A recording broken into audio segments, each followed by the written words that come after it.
today is Saturday, May 28th. It's a beautiful day. The sun is shining. It's really hot outside, 81 degrees, sunny. We are 7 o'clock and we are attending Miss Burundi USA, the grand final. This is Burundi Kingdom TV and Layton TV. We are here. We just want to show you how people dressing up, how they feeling, everything that you're gonna like. So, hano turi mu munezero ntangere turi kumwe n'abantu benshi bariko raba ibiriko biraba muri Miss Burundi USA. Twagomba turara abantu bamwe dushoboye kubabaza kugira ngo bumvirize uko bamerewe. Twashobora kuraba abo twashobora kubaza. Hey, how you doing? How you doing? I'm good. You look nice. I appreciate you look nice too. Where you from? I'm from Memphis. Where? Memphis, Tennessee. Are you Burundian? No, my wife is Burundian. Your wife is Burundian. Wow. What's your name again? My name is Clyde. Nice to meet you. Thank you. How you feeling? Feeling good. I like it. What do you think about this event? It's wonderful. I got a couple of friends that came and I'm just trying to introduce them to like a new culture. Everybody like it. Wow. So what's your expectations? It's gonna be hard for me to judge because like all the girls pretty, all of them talented. So it's gonna be a hard one for me. Yeah, I really can't tell who's gonna win. Do you have any plan to go visit Burundi since you have a Burundian wife? Yeah, we should go at the end of this year. We're supposed to be going. Have you ever been there before? I have never been there before. Why not? Oh, well, I really don't have no good reason why, but me and my wife, we gonna start, like I say, traveling at the end of this year. So we already got plans to go. Wow, I'm glad that you're gonna go visit Burundi. Burundi is a beautiful country. We have a lot of things, a lot of beautiful things that you're gonna enjoy. So welcome. Yeah, thank you. I'm pretty sure it's gonna be nice. Okay, so what's nice to talk to you? Thank you. Yeah. What's your name? Doreen. Doreen. Yes. Witwa gute? Nitwa Gerard. Uba ngaha nyine muri Aha muri Memphis, Tennessee nyine ho. Washobora kutubwira uko ubona ibirori biko biragenda? Ibintu bimwe byagiye bitatumera neza.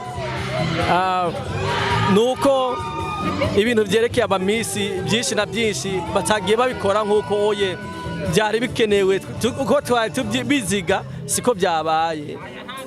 Mwe mwariko mubiziga ko vyomera gute? Ukuntu duha tubibona mu bindi bihugu bagire by'abamisi ntiduha tubona baza kuririmba badensinga n'abandi baba abantu biyubashe. Oya ntaguciriyemwo uri kuvuga habaye amahiganwa abiri ya Miss Burundi USA na ya DICOBU Music Awards. Tuvuga by'abamisi ukuntu uye baza umengo ntibabiteguye mu bisanzwe nubwo baba barabiteguye ntibaronse umuntu uye ashobora kubigisha ibyo bakwiye kuvuga cyangwa ukuntu bakwiye gutambura mu ncamake. Ariko je ndikundira nabamenga ibintu byawe bimeze neza sinzi wowe ngene uri kurabibona. Biravana n'ivyiyumviro by'umuntu. Okay, wowe nk'akajambo nk'ibintu wagaye wabonye ari nk'ivyahe kunuzenya paha y'abamisi. Nibijanye uko batambuye ntabwo twabikunze benshi n'ukuntu bavuze kandi keshi na keshi kuko turabarundi tuba dushaka bajya abantu bavuge mu Kirundi kugira ngo n'abarundi bazomenye ati abamisi batowe bavuze ibiki. Ariko turi muri Amerika. Turi muri Amerika ariko oya ni Miss Burundi ntabwo ari Miss America. Murakoze cyane. Akazina kawe witwa nde? Wireless. Usanzwe uba ngaha nyine muri Tennessee? Ego. Ibirori vya Miss Burundi USA wavyakiriye gute? Bo twavyakiriye uko tubibona. Kubera ni ryambere tubibonye no muri Memphis. Ariko ibyo twari tuzi kagereza kubona sivyo twabonye kuko nimba ari Miss Burundi ibintu byose bigomba kuba mu Kirundi ntabwo bigomba kuba mu Kingereza cyangwa mu Giswahili. Hey, my name is Vivian Sinzoe Heba. I am from Utah and I am 18 years old. I am a college student at Solid Community College and I have been doing. Ariko abana nta kirundi bazi. Nakazi rero k'abavyeyi rero abavyeyi bagomba gukora akazi gakomeye cyane kuba ngo bigisha abana babo ikirundi kandi n'abarongozi nabo nakazi kabo rero nimba abana nabo bagomba bari gukora ivy'iwabo abarongozi bagomba kwisubirako. Wiyumva gute none kuba muri kino kibanza? Ntako no bibamo nimva gute ndiko narabanye ko uburyo biko biragenda ngaha. Byakuryoheye canke byakubihiye? Kubera bitararangira ndacaraba hamanaza kumenya kinga decision. Sawa murakoze cyane. Nawe murakoze. Witwa gute? Ndio kwizera Steve. Usa nuri hayi? Sindi hayo mama mbaba rere. Wanyeri tuyoga? Nazene umugambere nabonye kabisa ndashima Imana. Wiyumva gute kubona ibi birori byashoboye kubera muri ntara y'Iwanyu? Washiko navuga kawese ni amwati bizakomeze biba mu ntara kabisa. Ni gute ubona aya mahigano? Amahigano kabisa amahigano bashi ko nabara kumana nabwate hasha muko abakora bacho abasa neza. Mwakoze cyane. Tubandanya tubereka abantu bitavye ibi birori vya Miss Burundi USA uko baberewe hama tukagomba kuvugana nabo kugira ngo badushikirize batubwire uko biyumva kuba bari muri kino kibanza bongere bagaragaza umunezero bafise kuba bari hano hantu. Turashobora kuvugana n'abakobwa canke abigeme bivana n'ukuntu wowe uba ubita bari hano bicaye batubwire uko biyumva. Akazina kawe witwa gute? Nitwa Diane. Diane, wiyumva gute kuba uri hano? Wiki. Wiyumva gute? Kuba meze neza, nabonye abamisi nabo basa neza, byaryoshe. Wow, uri mwiza? Urakoze cyane. Nawe witwa nde? Nitwa Solange. Solange, wiyumva gute kuba uri hano? Ndikumva meze neza, nta kibazo hahiye da. Ninde ubona ko woshobora guha amahirwe muri ano mahigano? Umukobwa numva yagira amahirwe yo kuba Miss Burundi muri hano muri Amerika ni Emily. Emily bavuze ngo si umurundi kazi? Ngo si umurundi kazi? Ngo ako nta kibazo twese turi muri Amerika ntabwo turi mu Burundi ngo dango baraza gutora ngo abarundi so ariko bavuze ngo ni Miss Burundi USA wowe byumva gute? Well niba bije muri ibyo ngibyo rero nta kibazo niwe nabonye rero umukobwa nyine ukugaragara neza muri bose. Wowe uri umunyarwandakazi? Yes. Nico gituma uri kuramushigikira? Oya ntago ariyo mpamvu nuko nyine nabonye ari we nyine ufite ibyo bakeneye nyine kuba Miss. Wakoze cyane. Unaitwa nani? Mimi naitwa Joshua. Okay. Wewe ni Mrundi ama Mkongomani? Mimi ni Mkongomani. Naishi hapa Tennessee? Ya, naishi hapa Tennessee. Ya. Unajisikiaje kuwa kwenye hii event? Kusema kweli najisikia furaha sana na kuja kuchangia muda na wandugu nini kuona wakina Miss, nasikia furaha sana. Huyu ni demu wako au?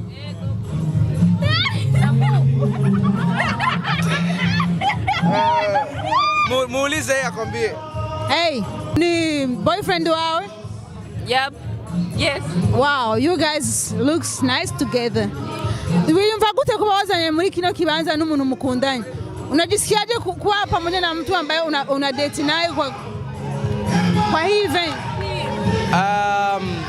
Najisikia fresh kwa sababu ni kama vile mtu wangu wa karibu ananielewa, najisikia furaha sana kwa karibu naye. Kwa nini hujamshauri awe kwenye mashindano na yeye? Naona ni mzuri. Ya, ni mzuri unamwona? Ya, lakini nilimwambia lakini hakutaka kwa sababu hapendagi kushow off. Yeah. Anajua ni mzuri lakini hapendi kushow off. Sawa, asante. Unategemea ni nani atakuja kuwa mshindi wa kwenye hii? Emily for sure. Emily. Lakini kwa nini kila mtu anasema Emily? Kwa sababu Emily ni mzuri na ako na kila kitu ambacho Miss anahitaji kuwa nacho. Lakini kuna tetesi unasema sio Mrundi. Hiyo haijalishi kwa sababu aliingia kwenye mashindano na ni mashindano kwa sababu haijalishi, yani mimi naona kama Emily ndo mkali kwa wote. Yeah. Asante sana. Asante kabisa. Hey, what's your name? Zainabu. Where you from? Burundi. You from Burundi? Mimi Swahili. Unaongea Kiswahili? Hujui Kirundi?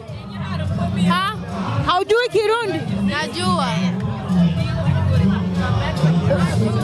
Unajisikiaje kuwa kwenye hii event? Nasikia furaha sana kwa sababu ni kitu ambacho na mimi huwa nakipenda, lakini siwezi kukiingia hemo, lakini nakipenda. Hivi Burundi unatokea wapi? Natokea Bujumbura. Sehemu gani? Natokea Buyenzi. Barabara ngapi? Barabara ya 13. Namba 33. Unajisikiaje kuwa hapa sasa? Nasikia happy, nasikia furaha sana. Asante sana. Turabandanya tubereka abaririmbyi b'abarundi baba muri Leta Zunze Ubumwe za Amerika. Ngaha turi kumwe n'umusitare yaberewe cyane vrem bashe ntamumubanire. Akazina kawe yitwa nde? Banyita Paterne HP. Twakubonye kuri performinga, ndavuga tujya mu ni Diamond cyane. Wabonye dusa. Ninabonye wambaye neza vraiment nkuko Diamond ahora yambara. Uyumva gute kubona uri muri kino kibanza ubwa mbere na mbere? Ya numva nezerewe cyane kandi urakoze kuri iyo compliment. Nta kibazo. Tumenyereye abarundi kenshi iyo bariko bararondera barakora ama collaboration bakorana n'abaririmbyi muri Tanzania, bagakorana n'abaririmbyi bahandi mugabo ntibakorana n'abaririmbyi b'u Burundi. Kubera iki ivyo bintu biba? Ya kenshi bivana naho wakuriye. Benshi twavuye mu Burundi tukiri bato, nitwavukiye mu Burundi. Benshi twakuriye muri Tanzania, so tumenyeranye n'abantu muri Tanzania kenshi. So mu Burundi ntabwo tumenyeranye cyane, uco usanga tukorera muri Tanzania. Ariko mugabo naho muri Tanzania bamenye muri Tanzania ikintu noshaka guhanura. Muri Tanzania usanga bafokasinga n'abantu biwabo muri Tanzania. Kubera iki munamwe mutovuga teka dufokasinga n'abarundi bacu?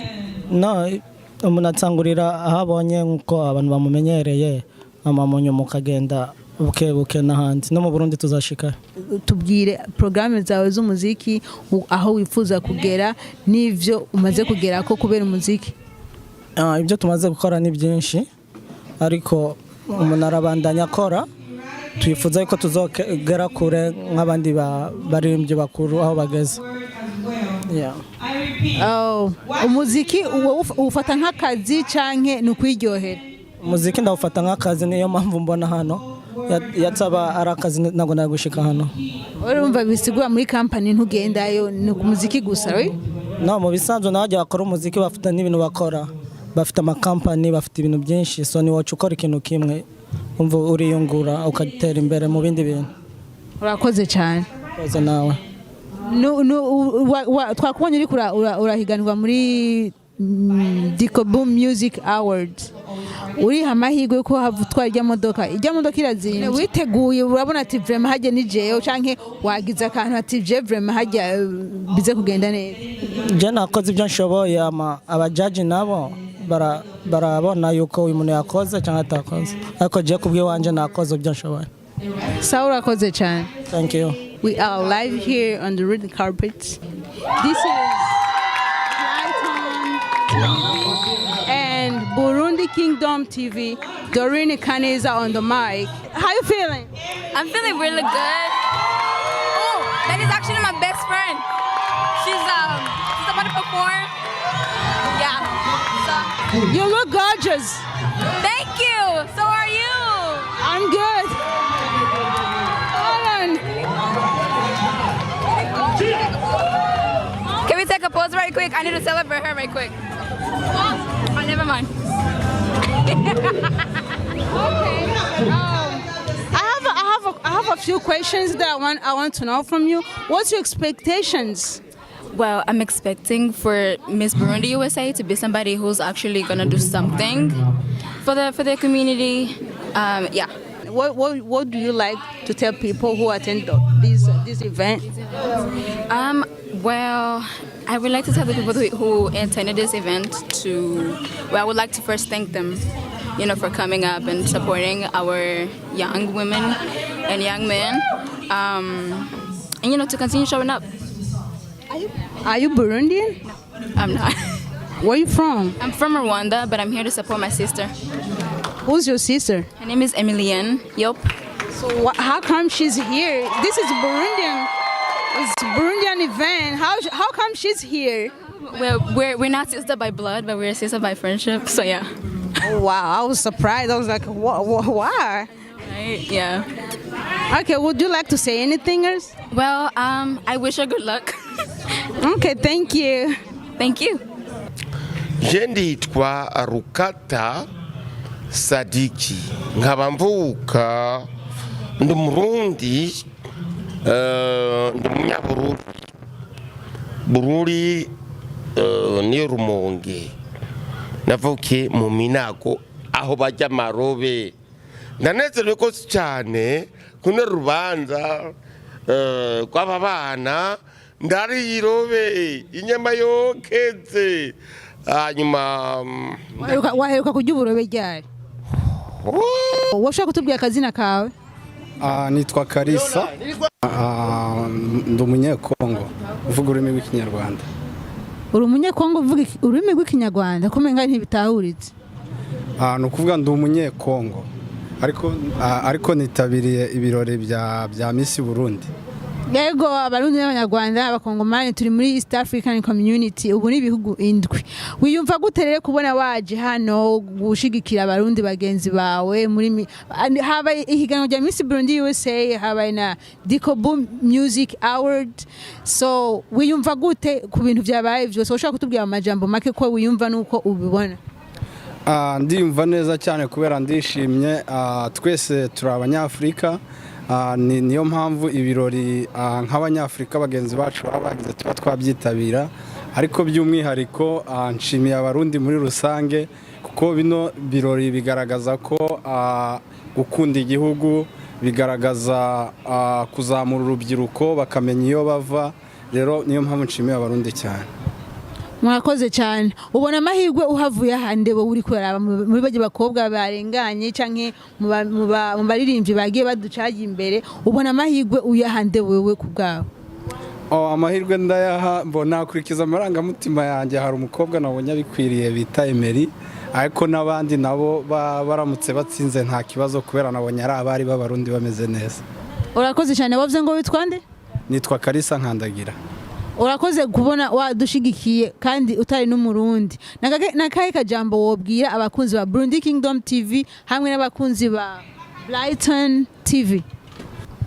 Ako nabashikiza nuko mwebwe namwe mwashyizeho umusanzu wanyu, bajye babafollowinga aho bakurikirane neza kubera ko namwe muri abantu beza murakoze. Yes, bakore subscribe kandi banatange na comment. Murakoze cyane. Sawa, murakoze. Here we are still in Memphis, Tennessee, where Miss Burundi USA is being crowned. BKTV and Brighton TV are here with Miss Burundi USA to see how she's feeling about being crowned with this honor and being awarded with the new card. Doreen is on Burundi Kingdom TV and Brighton TV. We are here to show you everything that's going to happen and to see how these crowned misses are feeling. My name is Emilio. I'm a college student here in Memphis, Tennessee, pursuing a degree in biology. I was born in Burundi, but currently living in the United States. I am the elected Miss Burundi USA. It is both an honor and a privilege to represent Burundians here in US and DICOBU. It is also a responsibility in which I'm ready to carry out. I was elected with a project that advocates for the youth. My goal is to create a program that both supports the youth talent and skills in order to give back to the community as a whole. Burundi is filled with talents and skills and its lives to be shared on and those opportunity to be open to. And I, as Miss Burundi USA, I will do my best so that our generations of youth can become the foundation of change in our country. My gratitude goes to DICOBU for organizing an event that gives the youth an opportunity to do something grand for our country's image, and to the sponsors and organizers who supported the Miss Burundi USA event as well as the music award.